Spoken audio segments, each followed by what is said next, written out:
According to the National Electrical Code, specifically Section 250.148a, grounding electrode conductors, also known as EGC, must be terminated at every point where the continuity of the grounding path is interrupted.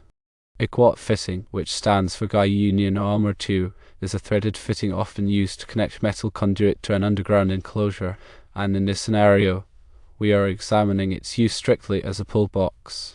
The question arises, does the EGC running through the RMC, or rigid metal conduit run, need to be terminated at the GUAT fitting pull box, assuming the threaded connection is sufficient?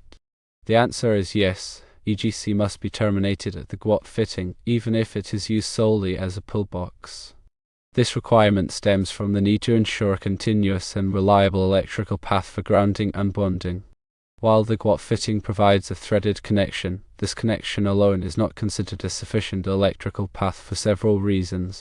Firstly, the GUAT fitting is not a listed bonding fitting, meaning it has not been tested and certified to provide a reliable electrical connection for grounding purposes. Secondly, the threaded connection can become loose over time due to vibration, corrosion, or other factors which could interrupt the EGC path. For these reasons, relying solely on the threaded connection of a GUAT fitting for EGC continuity is not compliant with the NEC requirements. To ensure a reliable electrical path, the EGC must be terminated within the pull box using appropriate grounding methods. This typically involves connecting the EGC to a grounding busbar or terminal block within the box using listed connectors. This provides a secure and permanent connection that will not be affected by vibration or corrosion. This requirement applies regardless of whether the GUAT fitting is used as a pull box or for other purposes. In all cases, the EGC must be terminated at the fitting to maintain the integrity of the grounding system. The importance of proper grounding and bonding cannot be overstated. A reliable grounding system protects people and equipment from electrical shock and fire hazards. By properly terminating EGC at all points where the grounding path is interrupted, we can ensure that the grounding system functions as intended. Now, let's delve deeper into the specifics of Section 250.148 of the National Electrical Code. This section provides detailed requirements for the connection of equipment grounding conductors and bonding jumpers. It outlines the methods that must be used to ensure a reliable electrical connection between metal enclosures, raceways, and equipment. Specifically, Section 250.148 addresses the situation where an equipment grounding conductor is spliced or connected to equipment within a box. In this case, the conductor must be spliced or connected in such a way that the electrical continuity of the grounding path is maintained. This means that the connection must be mechanically secure and electrically conductive. Several methods can be used to achieve this, including the use of listed connectors, bonding jumpers, and grounding screws. The choice of method will depend on the specific application and the type of equipment being grounded. However, the common thread is that the connection must be reliable and permanent. In the context of a GUAT fitting used as a pull box, Section 250.148 requires that the EGC be terminated within the box using one of the approved methods. This ensures that the grounding path is continuous, even though the threaded connection of the GUAT fitting is not considered a sufficient grounding means. It is important to note that the requirements of Section 250.148 apply to all types of equipment grounding conductors, including those made of copper, aluminum, and steel. The specific requirements for each type of conductor may vary, but the overall goal is the same: to provide a reliable electrical path for grounding and bonding. In addition to Section 250.148a, other sections of the NEC may also be relevant to the grounding of GUAT fittings and pull boxes. For example, Section 250.92 addresses the bonding of metal enclosures and raceways. This section requires that metal enclosures and raceways be bonded together to form a continuous electrical path. This can be achieved by using bonding jumpers, lock nuts, or other approved methods. The purpose of bonding is to reduce the impedance of the grounding path, which helps to improve the performance of the grounding system. By bonding metal enclosures and raceways together, we can create a low impedance path for fault current to flow back to the source. This helps to trip the circuit breaker or fuse, which protects people and equipment from electrical shock and fire hazards. Another relevant section of the NEC is section 314.40, which addresses the use of metal boxes and fittings. This section requires that metal boxes and fittings be securely mounted and properly grounded. This can be achieved by using grounding screws, bonding jumpers, or other approved methods. The purpose of grounding metal boxes and fittings is to prevent them from becoming energized in the event of a fault. If a metal box or fitting is not properly grounded, it can become a shock hazard. Therefore, it is important to follow the requirements of section 314.40 to ensure that metal boxes and fittings are properly grounded. In summary, the NEC requires that EGC be terminated at GUAT fittings used as pull boxes to ensure a reliable electrical path for grounding and bonding. This requirement is based on the fact that the threaded connection of a GUAT fitting is not considered a sufficient grounding means. To comply with the NEC, the EGC must be terminated within the pull box using appropriate grounding methods, such as a grounding busbar or terminal block. By following these requirements, we can ensure that the grounding system functions as intended and protects people and equipment from electrical hazard. Now, let's consider some practical examples of how to terminate EGC at GUAT fittings used as pull boxes. In one scenario, we might have a run of rigid metal conduit entering the pull box through a GUAT fitting. The EGC runs along with the circuit conductors inside the conduit. To properly terminate the EGC, we would first bring the EGC into the pull box. Then, we would connect the EGC to a grounding busbar or terminal block inside the box using a listed connector. The grounding busbar or terminal block would then be bonded to the metal enclosure of the pull box using a bonding jumper.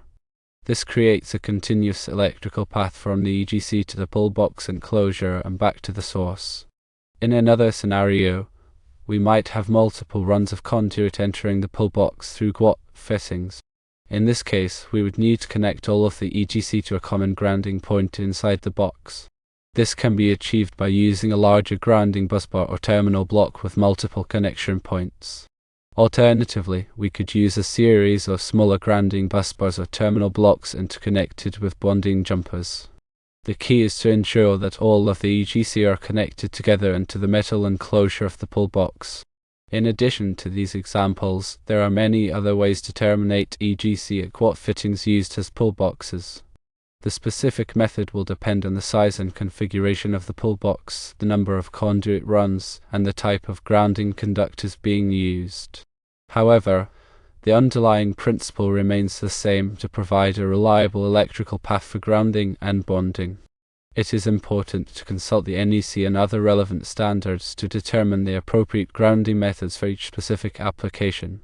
In addition to proper termination of EGC, it is also important to ensure that the GUAT fitting itself is properly installed.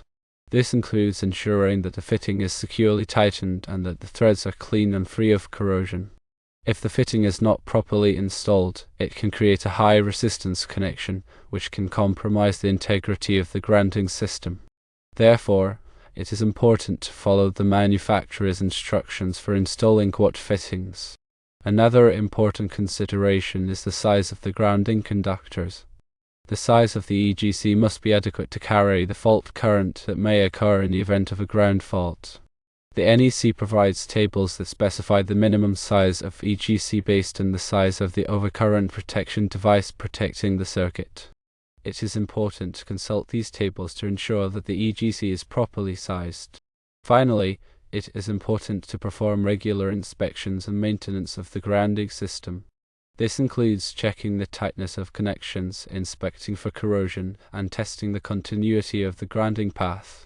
If any problems are found, they should be corrected immediately to ensure the continued effectiveness of the grounding system. In conclusion, proper termination of EGC at GUAT fittings used as pull boxes is essential for ensuring a reliable electrical path for grounding and bonding.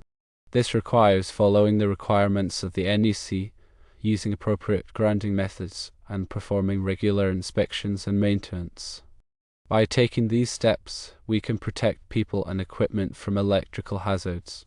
Grounding and bonding are critical for safety in electrical systems. Improper grounding can lead to electrical shock, fire, and equipment damage.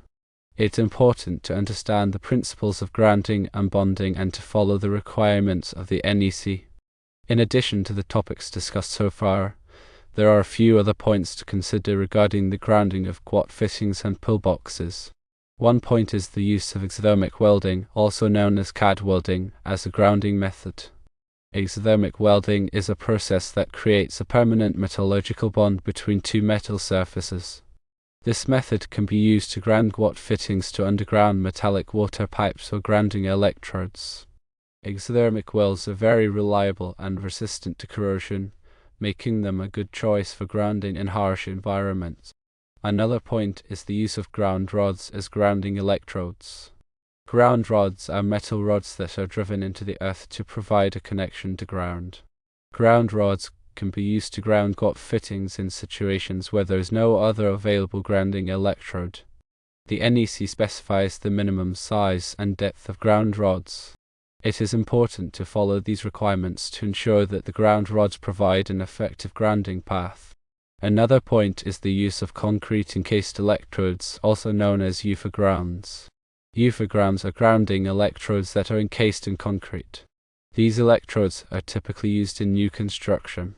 UFA grounds are very effective because they provide a large surface area in contact with the earth. The NEC specifies the requirements for UFA grounds. Another point is the use of metal water pipes as grounding electrodes. Metal water pipes can be used as grounding electrodes if they meet certain requirements. The water pipe must be in direct contact with the earth for at least 10 feet. The water pipe must also be electrically continuous. The NEC specifies the requirements for using metal water pipes as grounding electrodes. Another point is the use of the building steel as a grounding electrode. The building steel can be used as a grounding electrode if it is electrically continuous and grounded to the earth. The NEC specifies the requirements for using building steel as a grounding electrode. In addition to these specific grounding methods, there are also some general principles to keep in mind. One principle is to minimize the impedance of the grounding path. Impedance is the opposition to the flow of alternating current. A high impedance grounding path can limit the amount of fault current that flows back to the source, which can delay the tripping of the overcurrent protection device. To minimize impedance, it is important to use short, direct grounding conductors and to avoid sharp bends in the grounding path. Another principle is to provide a redundant grounding path. A redundant grounding path provides an alternative path for fault current to flow back to the source in case the primary grounding path fails. This can be achieved by using multiple grounding electrodes or by bonding together multiple metal enclosures and raceways. Another principle is to protect grounding conductors from physical damage. Grounding conductors should be routed in a way that minimizes the risk of physical damage from things like digging, construction activity, or vehicle traffic. Grounding conductors can be protected by encasing them in conduit or by burying them at a sufficient depth. Finally, it is important to document the grounding system. This includes keeping records of the grounding electrode locations, the size and type of grounding conductors, and the results of grounding tests. This documentation can be helpful for troubleshooting grounding problems and for ensuring that the grounding system is properly maintained. By following these principles and requirements, we can ensure that electrical systems are properly grounded and that people and equipment are protected from electrical hazards. Remember to always consult the latest edition of the National Electrical Code and other relevant standards for the most up-to-date information.